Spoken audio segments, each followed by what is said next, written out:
Boa tarde para todos e para todas. Saúdo com muita alegria todos e todas aqui participantes do grupo Religião, Gênero, Violências, Direitos Humanos e Educação. Estamos hoje finalizando também este ano, mas também lembrando o dia de ontem, mas também todo o mês de novembro, o mês da consciência negra, lembrando também a nossa dívida que nós temos com os povos afro-brasileiros. E por isso nós temos hoje a alegria também de ouvir dois professores. A professora Geisa Fernandes Lacerda, que é pedagoga e também professora da Unesc, também membro aqui do Regivide desde o começo. Também ela é uma professora que tem escrito muitos livros infantis, né? Justamente pensando numa literatura afro. Então, muito bom, professora Geisa também, que é mestre também em Ciências da Religião, das Religiões pela Faculdade Unida aqui de Vitória. Então, muito prazer. E também nós temos conosco o professor Guinter Baile Padilha, vou chamar de professor, mas ele também é pastor, né? Mas o professor Guinter, ele tem o seu mestrado em Antropologia pela Universidade Federal de Santa Catarina, e atualmente ele realiza o seu doutorado em Teologia na Faculdade Estes, em São Leopoldo. E ele atua também no interior do Espírito Santo. Então, nós pensamos assim, a professora Geisa vai trabalhar um tema ligado diretamente ao Espírito Santo.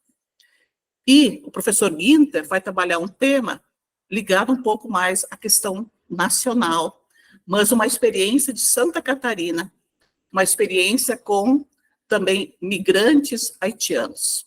Então, muito obrigada a você, Geisa, muito obrigada a você, Guinter, por esse momento conosco, e que nós possamos também refletir sobre esses movimentos tão importantes para uma transformação também de uma sociedade mais democrática, mais inclusiva, mais aberta e mais plural.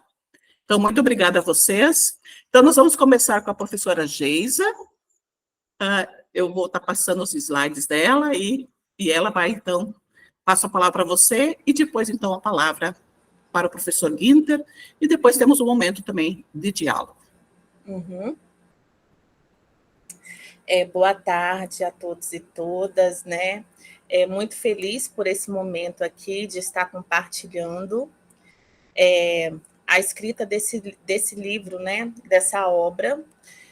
E aí eu vou pedir licença, apesar de ser uma escrita com muitas mãos, eu vou pedir licença para falar, né, a parte da minha escrevivência, porque esses dias eu estava no processo reflexivo, né, dialogando, porque eu resolvi escrever, né? E aí eu vou rememorando também o meu lugar no mundo enquanto uma infância, né? Como que foi a minha infância negra? Então, quando eu lembro dessa característica da infância, eu lembro muito de minha avó. Então, tem um trechinho de uma escrita que eu fiz assim, né? Para estar dialogando. Minha avó era uma mulher forte, criou muitos filhos cortando lenha. Ficava pensando de onde vinha tanta braveza de lutar pela vida. Meu pai, mesmo contando o sofrimento, lembra da mãe com carinho. Ali aprendi uma lição na dor e mesmo na pobreza, ninguém tira o amor tecido, polido e vivido. Lembro da minha avó na mesa treinando seu nome com a letra tão redondinha e no seu olhar a vontade de engolir as letras vogais. Hoje teço, junto palavras, crio histórias, reconto, conto, colo. Remendo por minha avó, remendo, teço, desconstruo e construo pela que ela griou, pelos meus filhos, por todos aqueles que foram silenciados, por aqueles que aqui pisaram antes de mim. Escrevo, resisto, rabisco, remendo. teço, remendo, reconstruo numa força que interliga a infância, que habita em mim com a melhor esperança negra. Sendo o legado da minha avó um dever ancestral, que com coragem, amor e esperança ela abriu para mim. Então, teço, remendo, reconstruo, rabisco e insisto. A minha revolta se dá pelo lápis, papel e esperança. Eu acho que é importante também falar por que, né? Revisitar esse lugar, porque nasce esse desejo de escrever para além de uma escrita acadêmica. Esse, né, é meu terceiro livro voltado às infâncias, né, num sonho que essas crianças negras se sintam representadas no ambiente escolar, né? Quando a gente mergulha nessa ótica de entender a lógica do racismo, a Nilma Lino Gomes, ela lançou um livro, né, agora em 2023, e ela vai falando, né, como que a característica do racismo ela adentra dentro do cotidiano escolar e afeta as infâncias. Então, visitando uma intelectual popular também que se chama Vilma Piedade, eu acho que a nossa escrita também é para suprir algo que a gente vai chamando, né, nesse movimento de dororidade, não só sororidade, né, de dororidade, né, que só as crianças pretas e principalmente as meninas pretas, né, com cabelo encaracolado, elas entendem desde a tenridade o que é dororidade. Então, eu quero confrontar todas as práticas que são eurocentradas a partir dessa escrita. Mas essa escrita não é só feita por mim, ela é tecida por muitas mãos, né? E no próximo slide eu vou apresentar para vocês esses autores e quem são também. Professora, por gentileza, você pode passar? Então, nós formamos, né, nós aquilombamos para tecer essa escrita. Nós partimos, no primeiro momento, de uma iniciação científica, né? Esses meus alunos, eles percorreram 2 iniciações científicas comigo. Primeiro, o fracasso escolar e racialização. O segundo, a infância e literatura infantil, né? Esses 2 ICs tiveram a duração de 2 anos. E aí a gente sai desse campo do centro universitário e começa a questionar por que mesmo este ano, né, fazendo 20 anos da Lei 10.639, de 2003, por que falar ainda de práticas antirracistas é tão difícil no ambiente da escola? Porque a gente não é só silenciado por falar de religiões afro-brasileiras, né? A gente também é silenciado para falar de práticas que elevem, né, uma corporidade que é silenciada todos os dias dentro do âmbito da escola, seja simbolicamente, como também fisicamente, porque a gente também tem artigos, né? Em outro momento eu conversei sobre isso, que tem um artigo muito importante que é sobre infância e paparicação e vai mostrando que quanto mais retinta essa criança é dentro do âmbito da escola, menos afeto ela recebe dos seus professores, né?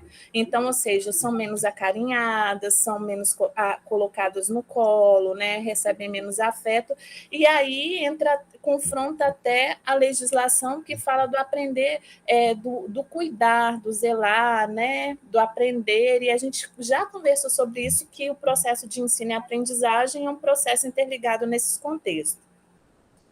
A primeira autora é a Ana Lívia, né? A Ana Lívia, ela está cursando o 8º período de pedagogia, teve alguns artigos publicados, mesmo galgando a área da inclusão, a Ana Lívia quis continuar conversando também sobre essa ótica do racismo. A segunda autora é a Amanda. A Ana Lívia, ela é uma aluna, né, que entende o seu privilégio branco, né, seu lugar na sociedade, o que é ter esse privilégio branco. A Amanda, né, é uma menina negra do 8º período de pedagogia, né, 2 anos de ser comigo, 8 períodos estudando comigo, né, uma menina muito potente também. Tem o João, né? O João também cursa o 8º período de pedagogia, um menino brilhante que também tem seu privilégio. Eu, né, sou uma das autoras, vocês já me conhecem muito bem. O Rainer, né, que é professor também do curso de licenciatura de pedagogia e colaborou num aporte pedagógico, e o Gió, né, que é o nosso ilustrador, que eu acho que quem possui esse livro, as ilustrações do Gió já trazem uma leitura de imagem para a gente entender também que o lugar do negro dentro da história, né, do processo histórico, não é só no lugar da gente representar o negro dentro de um pelourinho recebendo chicotada. A gente tem que falar dos açoites, temos que falar dessa repressão, mas a gente também tem que mostrar quem foram os ancestrais dessas crianças pretinhas, né? Então, eu trago muito isso, porque como que você vai querer se reconhecer enquanto preto se você, ao mesmo tempo, não traz a sua ancestralidade, não traz toda essa sabedoria, todo esse conhecimento que advém de uma diáspora africana também, né? Pode passar, professora. Foi? Não, para mim não. Então, só um pouquinho, eu tenho que mudar aqui. Uhum. Só um pouquinho. Preciso agora voltar para você, só um pouquinho, porque... Sim. Eu estava tentando passar... Só um pouquinho, Geis, eu estava tentando mudar aqui um pouco. Eu estava tentando aqui ampliar, né, mas não dá realmente, tenho que continuar daquele jeito.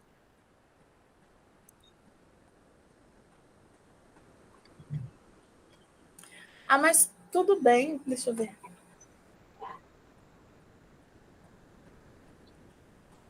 Então, aqui, né, é a imagem do sítio histórico de Queimado. A Dirce, quando trabalhou no curso de pedagogia, ela fazia questão de levar os alunos para conhecer esse sítio histórico de Queimado.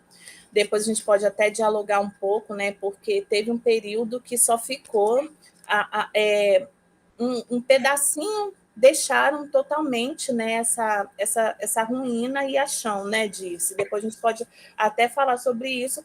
Teve uma reconstrução, né, desse sítio histórico, e vale lembrar que por muito tempo teve a caminhada, né, para tá preservando Queimado, e quem fazia essa caminhada e articulava era os babas e alorixás, né, e Ainda tem. né, do povo de Santo. Né? Ou seja, teve uma pressão social para se reconstruir esse espaço. Né? Pode passar, professora. Aqui a imagem do Chico Prego, né, que tem onde ele foi enforcado em Serra Sede. Quando a gente trabalha as relações étnico-raciais, a Sandra traz isso na dissertação de mestrado dela, que a figura do Chico Prego aqui, né, respeitando a obra artística do autor, ela é uma obra caricata, se a gente for reparar. Né? E o campo da insurreição de Queimado, no Espírito Santo, não entra no processo histórico, entra na narrativa folclórica. E eu não gosto também de falar esse termo folclore, eu gosto de falar o termo cultura popular, porque quando a gente usa a termologia de folclore, parece que tudo aquilo que é saberes orais que são produzidos, né, por uma população que estão à margem, sempre ficam à beira, né, à beira do esquecimento, e você tem que rotular como um subproduto, né, intelectual.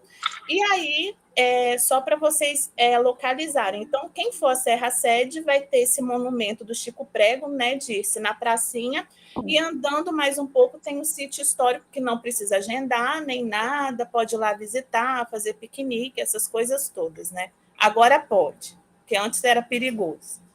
A gente tem que falar que foi abandonado, que foi a verdade. Então, rapidamente, no processo da formação, eu colocar formação, porque não adianta a gente formar e não ter ação, né? A gente, dentro do contexto, a gente entende que a gente tem que teorizar, mas a gente tem que praticar. Teoria sem prática, o nosso Paulo Freire já falava que vira um mero blá, blá, blá. dentro de algumas leituras, né, de um modo muito singelo, a gente vai chegando ao processo que é importante a gente reafirmar a literatura negra. A literatura negra, ela trabalha com a representação da identidade, ela quebra o currículo eurocentrado, né? Para além do campo educacional, por exemplo, nas ciências das religiões, eu acho que é um marco potente para a gente trabalhar temas sensíveis, temas, né, articulados, né? Outro ponto também, a gente quer quebrar esse conhecimento que é produzido numa academia, né? Porque de um tempo para cá eu estou batendo de frente com isso, né? Apesar de só ter mestrado, porque nós precisamos falar de um conhecimento que é produzido na oralidade, né? Domingo, por exemplo, eu estava no centro de Vitória, veio uma senhora das paneleiras de Goiabeiras, que conhecimento é aquele sobre uma cultura afro-indígena que não se possui numa academia, por exemplo, né? De falar da panela de barro como resistência, né? Então, a gente precisa trazer essas narrativas, precisam ser recontadas.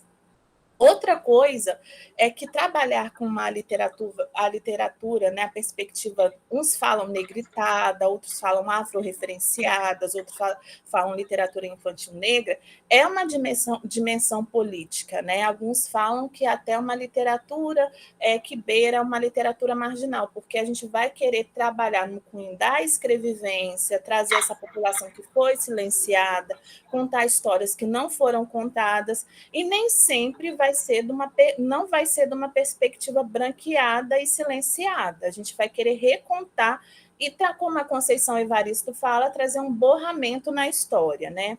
E aí é também trazer uma retratação histórica, né? Trazer o potencial cognitivo, né?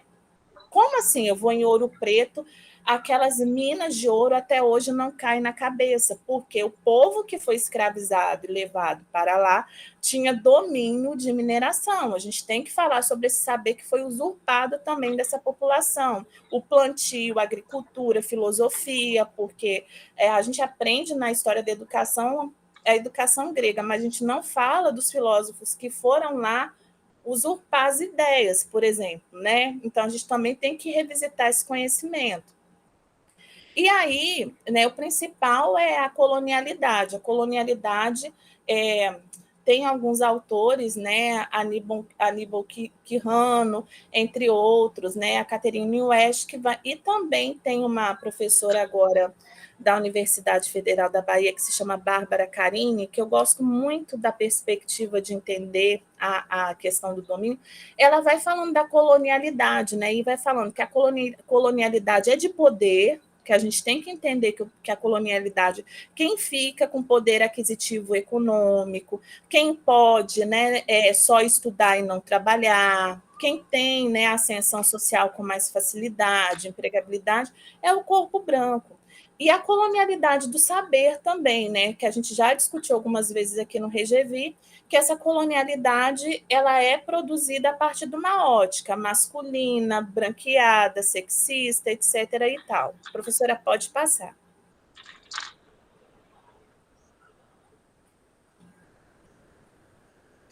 Então, a partir desse livro também a gente vai invocar uma coisa que na academia a gente está chamando de pedagogia da ancestralidade. Eu gosto muito de trabalhar a pedagogia da ancestralidade pela teórica que se chama Kilson Oliveira, e também tem uma outra que se chama Sandra Iodé Petit.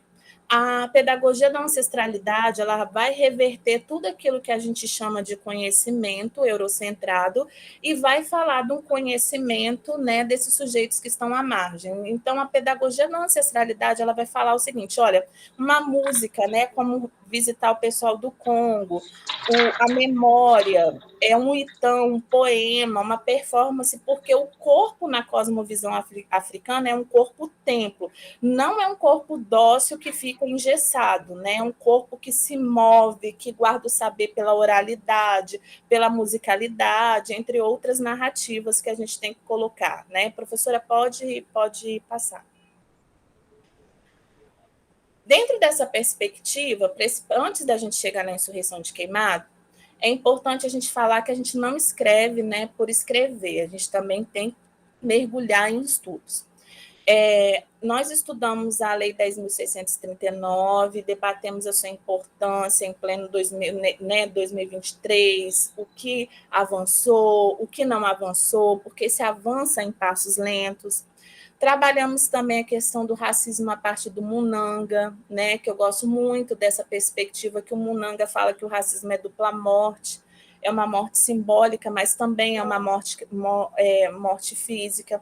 A pedagogia da ancestralidade a partir da Kilson Oliveira, a infância Ubuntu, né, que o Renato Nogueira fala que a infância Ubuntu é a gente resistir a essa colonialidade do adultocentrismo, né, que quer que a criança silencie, cale, não fale. A pedagogia da ancestralidade vai falar o seguinte: olha, o lugar da criança é na ludicidade, é na memória, é um corpo aprendente o tempo todo, é um corpo que movimenta e aprende, não pela lógica adultocêntrica, ele fala até pela lógica, né, de ser infância, né? E aí, a outra questão também, o professor Kleber Maciel, quem não conhece o livro Negros no Espírito Santo, é um livro belíssimo, que traz toda a narrativa. Então, a gente vai entender como que um Estado tão racista, quando teve o processo da escravização, obrigava, né, as negras procriarem na senzala, né, porque não tinham dinheiro para se comprar escravos, e continua reproduzindo o racismo com tanta voracidade, né? E aí, para entender a insurreição de Queimado, fez um recorte na minha dissertação de mestrado, né? E aí a gente vai mergulhar no Correio de 1849, no Correio de Vitória de 1849, por isso que Vitória está com essa termologia da escrita da época, né? E no arquivo que está contido no Arquivo Público do Espírito Santo. Pode passar, professora. Aqui a primeira imagem do livro, que a gente começa fazendo uma homenagem, né, a todos os professores e professoras, né, porque a gente vai falar que na escola Zazimba Gaba, a Zazimba foi uma líder, né, aqui no Espírito Santo contra o processo da escravização. E quantos de nós conhecem a história da Zazimba, né, essa mulher potente, essa mulher que formou quilombos aqui? E aí a gente também homenageia todas as professoras e fala e coloca o nome dela de Dandara, porque também a gente homenageia a Dandara como figura, né, de força, de representatividade. E aí essa imagem, eu falei com o Gió no tempo, né? O Gió, eu e os demais autores, eu falei assim, Gió, eu quero que a árvore seja frondosa para trazer a menção ao baobá, porque eu quero que a imagem seja educativa, reflexiva, que se problematize a partir de, como a história também, né? Então, por isso que eu fiz esse recorte da imagem para mostrar para vocês, porque aí a gente vai falando também de uma cosmovisão africana, porque o baobá, ela tem um tronco muito frondoso, então ninguém consegue abraçar um baobá sozinho, né? É preciso você segurar várias mãos para abraçar um baobá. Então, ou seja, o conhecimento é como o baobá, ninguém aprende sozinho, né? Sozinho não se dá o conhecimento. Provérbio africano.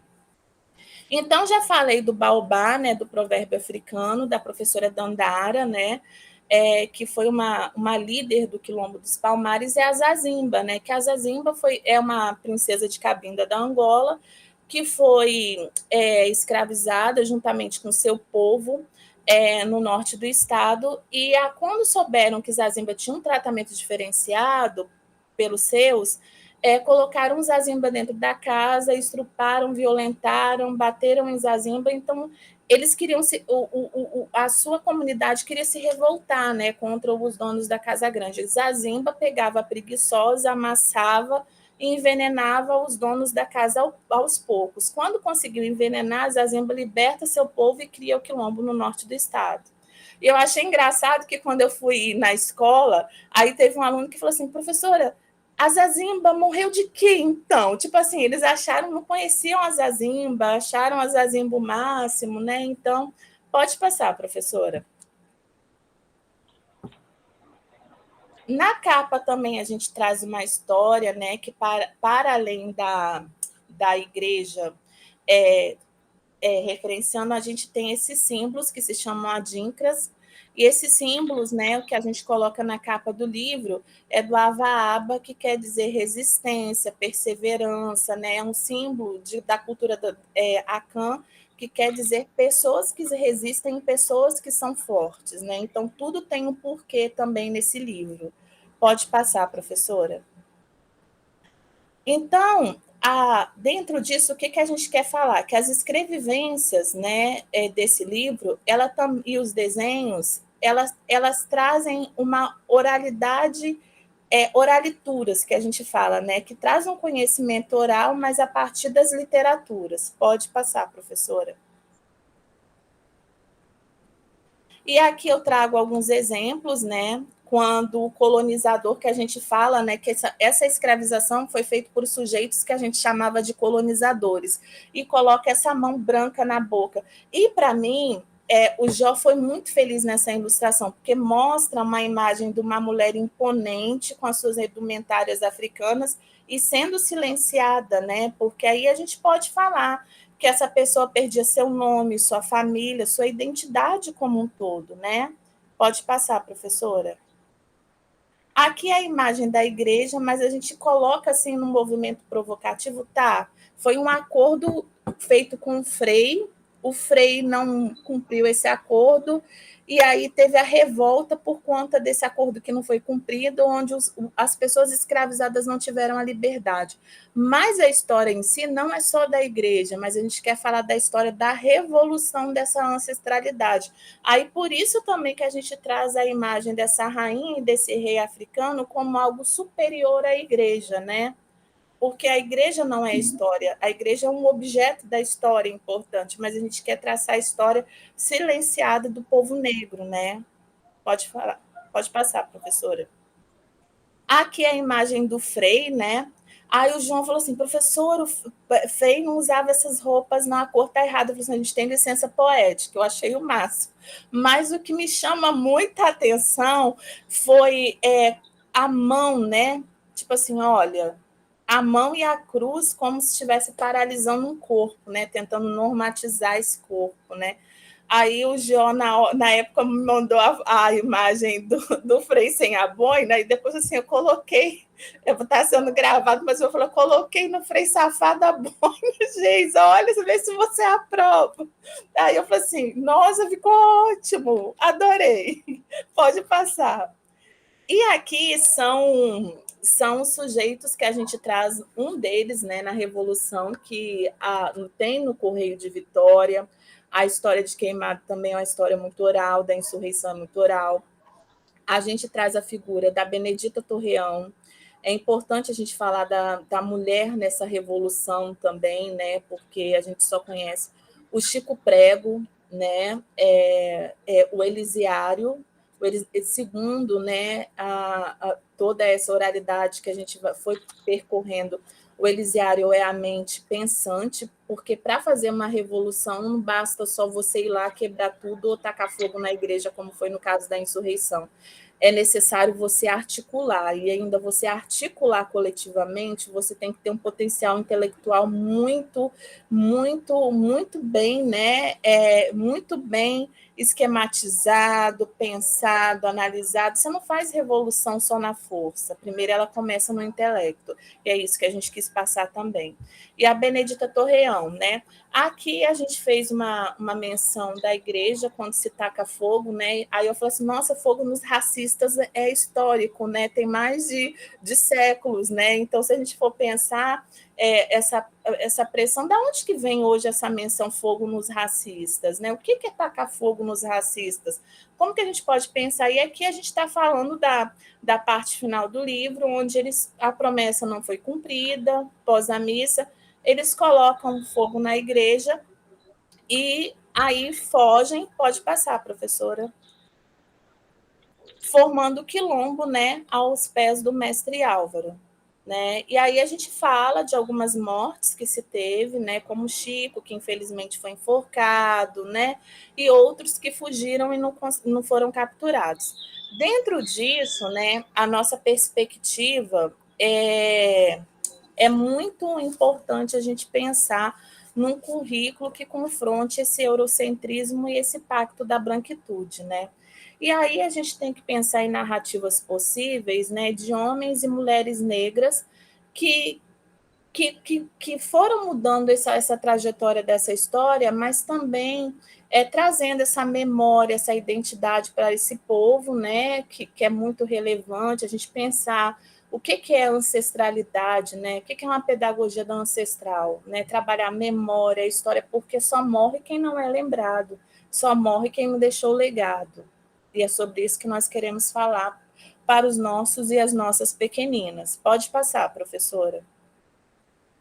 E aí, o que a gente quer com esse livro, né? Trazer mesmo um enfrentamento de materiais que são embranquecidos, que não trazem representatividade, porque até hoje, dentro do espaço escolar, se coloca a família, uma imagem de uma família branca feliz, da família negra triste, e não entende que isso é racismo, né? Então, a gente quer trazer uma construção de uma epistemologia negra. Pode passar, professora. E aí, o que a gente quer com isso? Né? Escrever, né, para as infâncias negras e pretas, colaborando, né, com seu processo de construção de identidade, lapidando esses processos e por aí vai. Pode passar, professora. E aí, as fotos não salvaram. Olha que dó como que está isso no chão da escola, que é um movimento que eu gosto muito. Para finalizar, eu coloco assim uma frase do Emicida, né, dentro do livro Os Amoras. Ele vai falando o seguinte: não há melhor palco para um pensamento que dança do que o lado de dentro da cabeça das crianças, né? Então, salvou, professora. Pode ir lá para o último para as fotos. E aqui não são os palcos se tornando possíveis, né? A gente mudando a história a partir de alguns encontros que eu já tive a partir da socialização desse livro, que é alguns trabalhos, alguns encontros para contação de história, outras releituras de livro, né? Encontro com os outros autores, onde teve um trabalho lindo de uma escola de São Diogo que fez a história que a história não conta.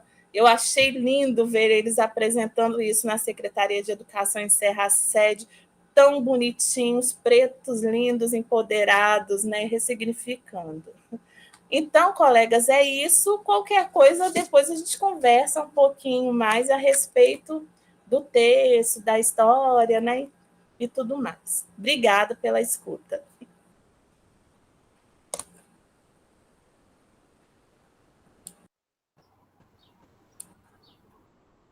Fechado, professora. Muito obrigada, professora Geisa. Esqueci de falar, a professora Geisa também é atualmente estudante da licenciatura em Ciências da Religião. Já fez o mestrado, agora está fazendo licenciatura em Ciências da Religião. Então, muito obrigada, né? Muito importante, eu admiro demais o seu trabalho, né? Trabalhando com literatura para as crianças, né? Muito importante. Depois nós vamos dialogar sobre sobre o teu trabalho, tá, Geisa? Agora, então, eu vou passar a palavra para o professor e também pastor luterano, esqueci de falar antes, né? Pastor Guinter, é pastor da Igreja Evangélica de Confissão Luterana no Brasil, aqui no Espírito Santo, mas ele também já atuou como professor e fez uma pesquisa muito interessante. Deixa eu colocar ele aqui.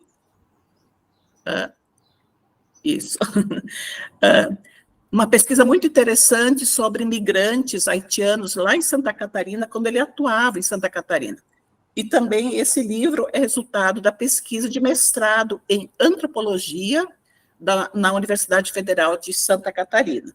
Então, pastor Guinter, muito obrigada, né, que deu certo para você estar conosco nessa tarde, também nesse momento tão especial e assim tão forte que é o mês da consciência negra, da resistência e da esperança de um outro mundo. Então, muito obrigada, a palavra é sua.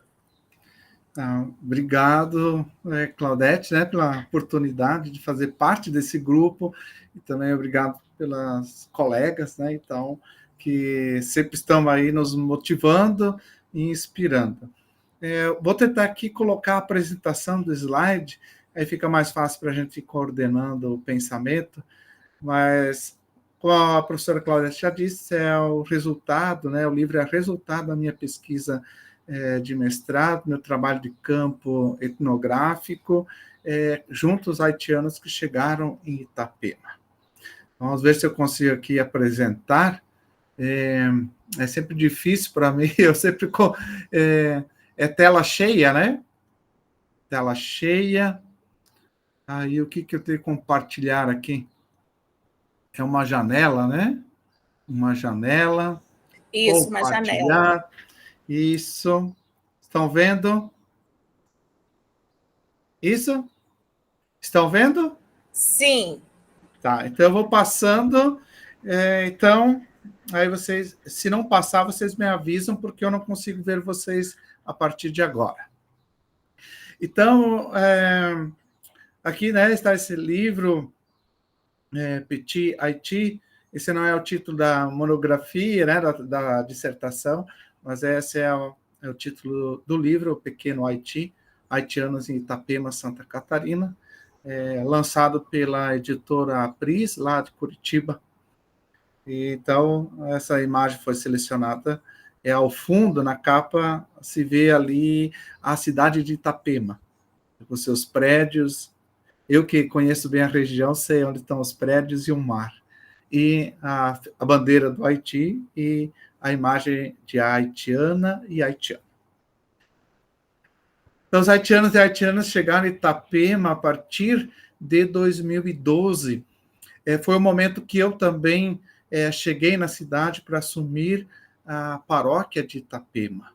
Eu atuava como pastor lá no interior do Rio Grande do Sul, na cidade de Três Passos, e como funcionam as transferências dentro da Igreja Evangélica e Confissão Luterana, eu fui designado para assumir a paróquia de Itapema, e ao chegar em Itapema, eu percebi, como essa foto representa, pessoas pela cidade que falavam um idioma que eu não conseguia entender no princípio. Tinha alguma coisa de francês, mas não era francês. Depois eu fui descobrir que é o crioulo, a língua que mistura um pouco de francês e dialetos africanos. Então, é uma linguagem própria de resistência desse povo negro que foi escravizado e levado para a ilha onde situa-se o Haiti e a República Dominicana. Então, aí descobri que eles estavam chegando, principalmente a Itapema, para trabalhar na limpeza pública. A chegada, a rota dos haitianos para chegar ao Brasil, partia principalmente eles saindo do Haiti, indo para a República Dominicana, de avião iam para o Panamá, e dali seguiam ou para o Equador ou para o Peru, e dali de ônibus até a fronteira, a tríplice fronteira ali no Acre. E assim, ingressava a partir de Brasileia, no Acre, para os outros estados. Dali que eles conseguiam documentação e saíam principalmente para as regiões do Amazonas, Rondônia, Mato Grosso, Minas, São Paulo, Santa Catarina, Rio Grande do Sul e, posteriormente, também o Paraná. Eu fiquei sabendo que, depois da pesquisa aqui no Espírito Santo, algumas pessoas do Haiti chegaram, mas não foi um destino preferencial deles. O meu ponto de pesquisa, o meu referencial dessa pesquisa sobre a migração, recaiu sobre esse tema que são as redes migratórias. A migração tem várias portas de entrada para que a gente possa estudá-la, mas principalmente tendo contato com os haitianos desde 2012 até 2020, eu percebi que as redes migratórias dariam sentido para aquilo que era realizado no processo migratório e também no processo de interação e também integração à sociedade brasileira. Porque as redes migratórias elas são os conjuntos de laços interpessoais que conectam esses imigrantes ao longo do percurso, mas também aos não imigrantes, aqueles que estão no circuito, mas também no local de origem. É através de laços de parentesco, amizade e outros contatos que vão sendo feitos ao longo desse trajeto até chegar ao local de origem. Então, as redes migratórias são compostas por indivíduos que mantêm contato entre si e, de maneira complexa, elas canalizam, filtram, interpretam as informações. Também a partir da rede que se consegue os recursos financeiros para continuar a viagem ou empreender esse processo de migração. E também é dentro da rede que também acontece, nos momentos críticos, o refrear desse movimento. Ou seja, é dentro da rede migratória que se decide migrar ou não migrar, e para onde migrar. Então, Santa Catarina entra na rota da migração dos haitianos a partir do final de 2010, quando chegam os primeiros imigrantes a Santa Catarina, principalmente a cidade de Itajaí e Navegantes. Mas os haitianos, eles foram para outras regiões de Santa Catarina também. E principalmente, como que aconteceu a chegada dos imigrantes haitianos ao Brasil, foi após o terremoto de 2010. E quando chegaram no Acre, empresas que atuavam principalmente no Vale do Itajaí, no oeste catarinense, que iam buscar os haitianos lá no Acre, contratavam. E quando os haitianos chegaram ao Brasil, eles não tinham ideia clara de onde que essas cidades estavam localizadas, qual era a distância, por exemplo, do Acre até Santa Catarina. Eles não tinham ideia da dimensão exata que é o Brasil. E o que significa o norte, o centro-oeste, o sudeste e o sul. O que isso significa em questão de cultura e também do meio ambiente. A presença haitiana em Santa Catarina está ali marcada no mapa em vermelho, principalmente, então, a gente percebe que eles estão nas regiões mais industrializadas do estado catarinense. No Vale do Itajaí, Florianópolis, a Grande Florianópolis, no Planalto Norte Catarinense, no sul, ali onde estão a cidade de Criciúma, onde estão o Tubarão, essa região, e para o oeste, onde estão a produção das indústrias, frigoríficos, ali estão presentes, estão os haitianos. Para essa região eles se deslocaram. Então, as redes de imigração haitiana, principalmente Itapema, ela tem uma função especial no domínio do mundo do trabalho. Relatos de haitianos mostram que, a partir da chegada, eles já tinham, a partir de conhecimentos de pessoas amigas ou de familiares, a possibilidade de iniciar um trabalho. Porque a migração haitiana, ela é movimentada basicamente, como também em outras redes de imigração, pela necessidade de trabalho. As pessoas migram para as regiões onde há oferta de emprego. E quando chegaram em Santa Catarina, especificamente Itapema, encontraram no litoral catarinense um espaço para trabalho que é na construção civil.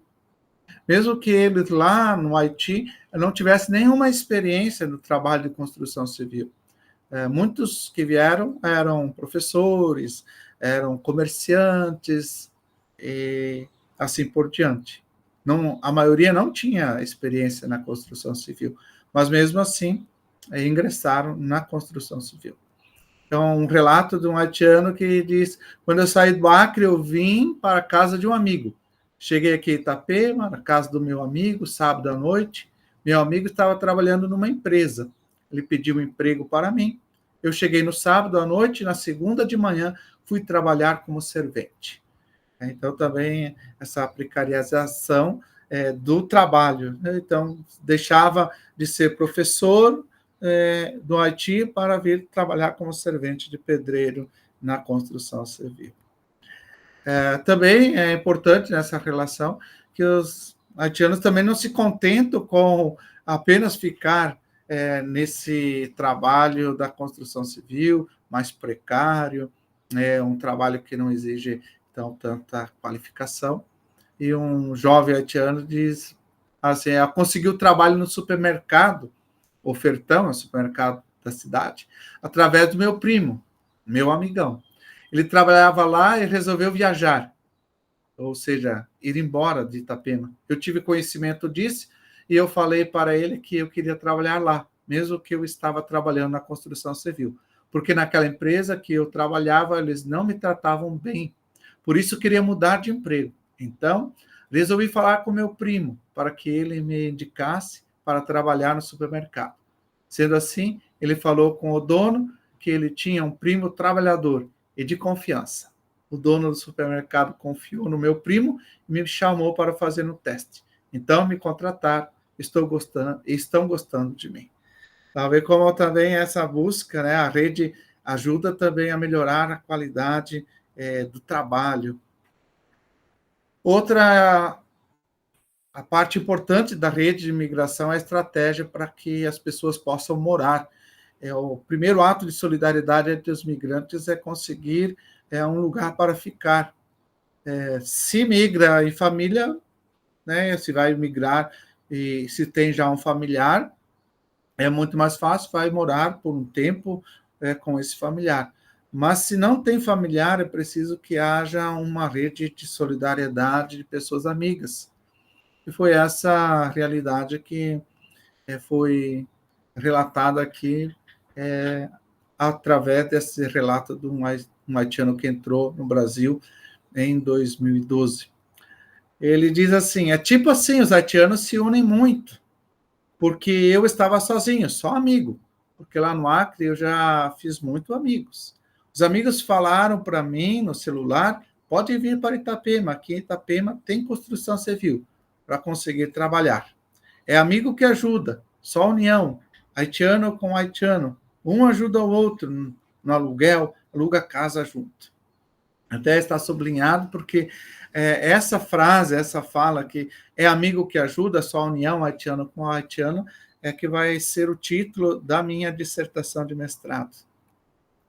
É importante a rede de solidariedade. E a solidariedade vai sendo expressada através de muitas pessoas, entre vizinhos, inclusive, nesta casa aqui, funciona tipo um escritório de encontro, onde que as pessoas podem cortar o cabelo e também aqui podem mandar recursos, né, mandar as remessas, porque essa é outra atividade essencial para a migração. O migrante vem, deixa a família lá no Haiti e esse haitiano, essa haitiana, tem como obrigação mandar mensalmente recursos para a família que ficou. Então, essa casa era uma central para poder mandar remessas e também para ter contato via telefone. Então, aqui também funciona encontro para encaminhar documentação. Essa casa aqui era a Casa de Apoio dos Imigrantes. E qual é, então, a relação entre a igreja e a sociedade civil nessa rede de solidariedade entre os haitianos? A importância está nesse vínculo. Como que eu cheguei a estar vinculado com os haitianos? Porque a partir do contato com a Igreja Católica, com a sociedade civil, nós conseguimos formar em Itapema a Associação dos Haitianos. E isso se deu a partir do vínculo da Igreja Católica, Presbiteriana e Luterana. as igrejas fizeram um trabalho de acolhida para que os haitianos pudessem conseguir seus direitos. E assim foi formada a Associação dos Haitianos e seus amigos em Itapema. E aí um senhor de 36 anos, que trabalha na construção civil, como operador de elevador, ele relata assim, a nossa associação tem os amigos e o grupo de apoio, do qual, então, eu fazia parte. No grupo de apoio tem muito brasileiro. Tipo assim, eu sou estrangeiro, eu não conheço muita coisa no Brasil. Eu tenho que me acostumar com as coisas. Para eu acostumar com elas, os brasileiros têm que estar comigo. A igreja ajuda. Então, é isso que acontece na associação. Os brasileiros ajudam nós para as coisas melhorar na vida. Então, aqui é a associação, os apoios, porque a primeira coisa que as igrejas identificaram, junto com os haitianos, e eles nos relatavam isso, que era a dificuldade linguística. O aprendizado português era muito importante. Assim, então, junto com a igreja, depois, primeiro com a igreja, depois também com a ajuda da Secretaria de Educação de Itapema, foi construído vários cursos de português. Aqui está uma turma de 2016, a outra turma de 2018. Aqui tem a turma de 17, e aqui tem uma aula inaugural da turma de 2018. Aqui, encerramento, aqui a gente pode ver no diploma, certificado é muito importante para eles. Então, esse curso de português foi também responsável por ele ter acontecido, apoio dos projetos, pequenos projetos da Fundação Luterana de Diaconia, que faz parte da Igreja Evangélica de Confissão Luterana, que ajuda projetos, que tem editais para projetos, pequenos projetos, e junto com a Secretaria de Educação do município de Itapema, a gente ofereceu esses cursos de português. E o encerramento foi, então, um momento especial de entrega de certificado, de apresentações culturais, e também teve o almoço de encerramento para a gente apreciar a culinária haitiana. Aqui vocês podem ver, então, as crianças aqui da escola municipal e apresentando, então, danças haitianas. E aqui, claro, a comunidade convidada para o encerramento, aproveitando a culinária haitiana. O curso, o projeto previa o curso de realidade brasileira, então, principalmente a legislação, quais eram os direitos trabalhistas. Então, aqui foi apresentado de forma bem clara os direitos que eles tinham como trabalhadores e trabalhadoras. Também tinha formação sobre direitos, Maria da Penha, o ECA, Conselho Tutelar, como eles poderiam acessar o fluxo de atendimento nas unidades básicas para que tivessem direito à saúde. E aqui foi importante o trabalho também de traduzir para o português algumas necessidades que só os haitianos sabiam falar em crioulo. Então, eles, quando chegavam no posto, diziam: eu estou com dor de barriga, como isso se fala em português? Eles falavam haitiano, mas tinha lá um caderninho com essas indicações em português. Também foi incentivado também a participação dos haitianos nas conferências nacionais de assistência social. Então, o representante da Associação de Itapema foi para a primeira Conferência Nacional de Assistência Social em Brasília. Foi feito também, a partir do pequeno projeto, um curso profissionalizante de hamburgueria, principalmente porque, como Itapema é uma zona turística, de trabalho sazonal, é necessário que as pessoas atendam bem o turismo, e a febre daquela época era os food truck. Então, fazer hambúrguer, saber fazer hambúrguer desde o preparo, da carne até o último detalhe, é uma montagem do sanduíche. então estava aí esse curso, então foi capacitado um pessoal para trabalhar nesses food truck. Aqui também panificação e manipulação de alimentos, a questão da vigilância sanitária, os cuidados higiênicos, etc. As reuniões eram sempre regulares, uma vez por mês, no domingo à tarde, não faltava um lanchinho.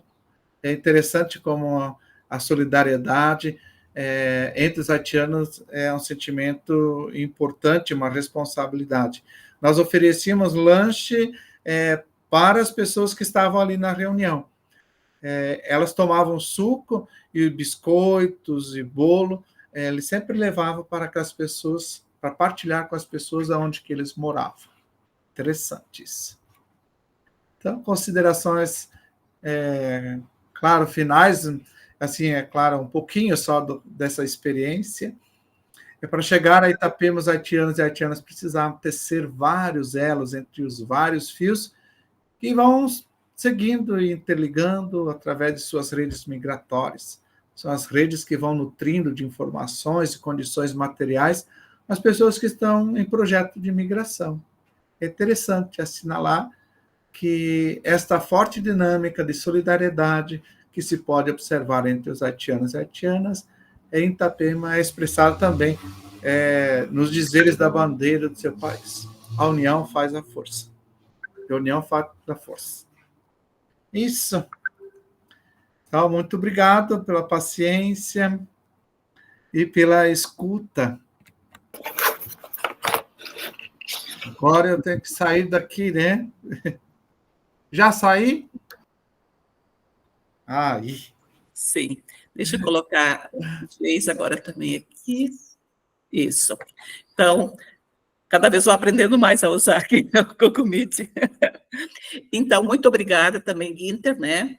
Pela tua apresentação, da tua pesquisa, do teu livro, também, professora Geisa. Eu estive pensando, né, interessante o povo negro, né? A Geisa conta uma história de toda a resistência de escravizados do povo negro. E, ao mesmo tempo, o que você traz, né, Guinter, de novo, esse processo migratório, devido a toda uma situação daquele abalo sísmico, né, que teve no Haiti, né, a pobreza, a miséria, o abandono também, e daí pessoas muito inteligentes, né, como você colocou, professores, e que falavam várias línguas, precisam migrar, né, e aqui vão se tornar pedreiros, né, vamos dizer assim, nunca trabalharam nessa profissão. Então, vamos dizer assim, a gente analisar, vamos dizer assim, o que mudou na nossa história, né, o que tem mudado na história do povo negro, né, e pensando, né, que essas migrações também continuam na Europa, que continuam no Brasil, que quem mais morre no Brasil são os jovens negros, a população negra, né? Então, quando a gente comemora, assim, a consciência negra, isso é muito forte, né? E, ao mesmo tempo, revela o quanto nós estamos ainda distante, realmente, de uma sociedade que, vamos dizer assim, que faça também uma retrospectiva histórica, né? E, assim, uma mudança que aconteceu foi com as cotas, né? Com as cotas está acontecendo uma mudança na vida da juventude negra, de uma parte, vamos dizer assim, né? Mas nós temos uma dívida histórica. E daí eu fiquei pensando, você como pastor também de uma comunidade bastante branca, né? Como você trabalha o seu livro com essa comunidade, né? Isso é uma pergunta para você que eu pensei, né? Também lá em Itapema, mas também aqui no interior do Espírito Santo. Como trabalhar, né? Essa questão toda do acolhimento, e quando a gente tem toda essa questão da branquitude tão presente nas igrejas protestantes históricas, né, onde também se enquadra a própria igreja luterana.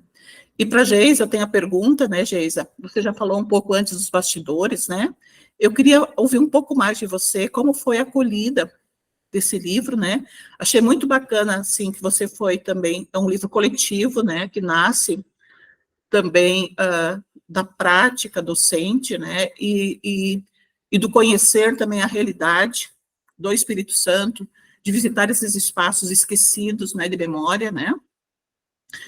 Eu queria que você falasse um pouco mais como foi também esse acolhimento, então, pelas professoras, né?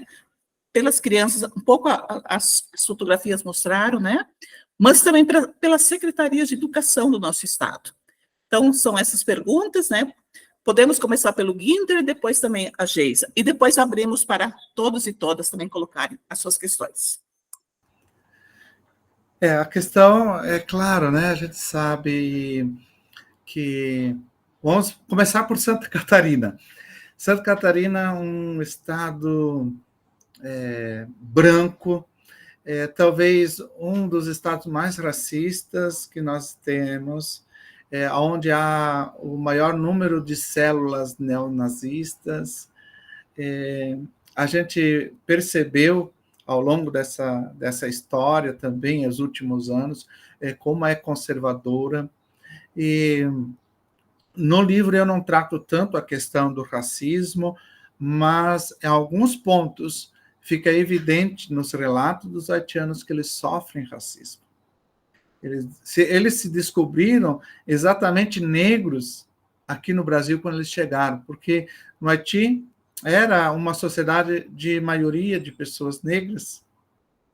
Claro que lá tem alguns preconceitos, questão do interior, de quem está na capital, quem fala crioulo e quem fala francês, quem é mais instruído, quem é mais rico, tem as disputas de classe, mas racismo, como eles sentiram no Brasil, foi quando eles chegaram ao estado de Santa Catarina, no Paraná, São Paulo e assim por diante.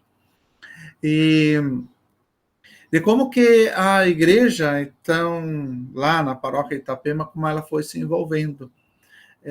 Eu acredito que muito mais foi um envolvimento da parte pastoral, um movimento que partiu do meu estímulo, junto com algum grupo, porque na comunidade existe um grupo de diaconia, e esse grupo de diaconia é que foi aos poucos se envolvendo junto comigo, e assim é muito interessante esse processo, porque eu fazia parte dessa associação, ia lá todos os domingos, me reunia com eles, ouvia eles, ajudava eles nos processos de elaboração de projetos, e a comunidade ela ficava como mais distante, como espectadora, mas também quando eu solicitava a ajuda, por exemplo, para as campanhas de alimento, de agasalho, porque muitas vezes essas famílias chegaram aqui, chegaram em Itapema, elas não sabiam exatamente qual é o clima, e que existe um inverno que precisa de roupa de frio, então nós precisávamos, junto com elas, também fazer campanhas. Então, quando era solicitado, a comunidade se envolvia. E em muitos momentos, nos almoços comunitários, eram convidados haitianos para participar. Então, é sempre um processo delicado de acolhida. Para algumas pessoas na comunidade, é fácil acolher, mas, por outro lado, tem pessoas que têm dificuldade. Aqui no Espírito Santo, quando trouxe, né, que quando eu cheguei aqui no Espírito Santo, a aceitação dessa ideia, né, também ela passa por essa dinâmica. Para algumas pessoas isso é muito interessante, para as outras nem tanto. Mas o livro tem sido bem aceito, principalmente nas comunidades por onde passo, sempre é bem aceito. O tema é instigante, mesmo que a gente diz, olha, é haitianos em Itapema, mas aborda uma migração no sentido global, porque essa é uma migração que não está só localizada em Itapema. E a questão da migração, como você ressaltou, professora Claudete, a migração está cada vez mais enegrecida, tanto para a Europa quanto para os Estados Unidos, para o Brasil. São esse contingente, né, africano, ou os africanos da diáspora, que são forçados a migrar em busca de novas oportunidades para melhorar a vida. E isso tanto nos movimentos internos do nosso país, como também em todo, né, de forma global, nesse mundo globalizado, onde o capital vai sempre atraindo segundo a oferta de emprego, nem sempre qualidade de vida, e nem bons salários, e nem observância dos direitos humanos. Então, muitas pessoas negras morrem, né, nos oceanos, nas travessias do Rio Bravo, lá na fronteira do México com os Estados Unidos, e ao longo desse caminho. O Brasil entrou na rota de migração, não como um destino final, mas muito mais como um país de transição. Chegaram haitianos para o Brasil, hoje estão nos Estados Unidos, retornaram para o Haiti, estão no Chile, estão na Argentina, estão no Equador. Alguns permanecem no Brasil e uns continuam chegando e outros continuam indo embora. Então, é assim, é uma realidade que ainda carece de muito cuidado, principalmente por parte das igrejas, principalmente das nossas igrejas históricas, e como acolher essas pessoas. Muito obrigada, Guinter. Então, passo a palavra para a professora Geisa. A acolhida dos livros, vamos lá, né? Esse material é um material que trabalha na perspectiva antirracista, né? Então, para os professores estarem adquirindo, eles têm que ter essa vertente, né? Esse olhar, porque senão só vira um produto na prateleira. Então, é interessante falar que teve uma boa receptividade por alguns, mas nem tanto assim. Por exemplo, eu achei que seria com mais abrangência no município de Serra, por ser uma história, né, pelo sítio histórico estar lá, mas tem feito mais sucesso no município de Vitória. E é importante a gente falar que a insurreição de Queimado é a segunda revolução, é o segundo maior levante do Brasil. Então, olha o tamanho do apagamento, né, da história. Então, a gente tem que colocar essa perspectiva.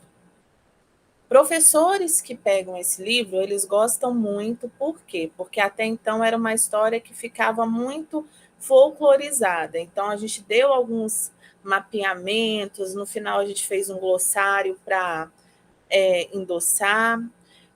As crianças, né? A gente pensou um público do terceiro ano do ensino fundamental até, no máximo, quinto, sexto ano. Se for o sexto ano, o professor precisa fazer uma intervenção mais aprofundada.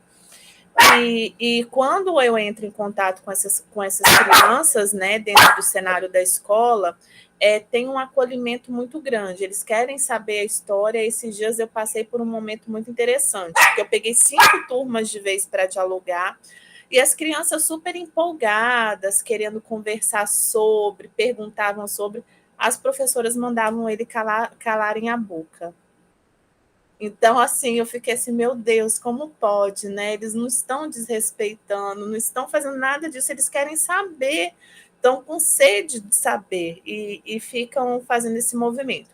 Diante da Secretaria de Educação, a Secretaria de Educação, né, do município de Serra, ela promoveu uma live para a gente falar sobre esse lançamento de livro que está até no YouTube, no canal Educa Serra. E, por enquanto, a Secretaria de Vitória, né, a parte da CEAFRO, ela tem feito alguns links, né, falando da importância da literatura afro e por aí vai.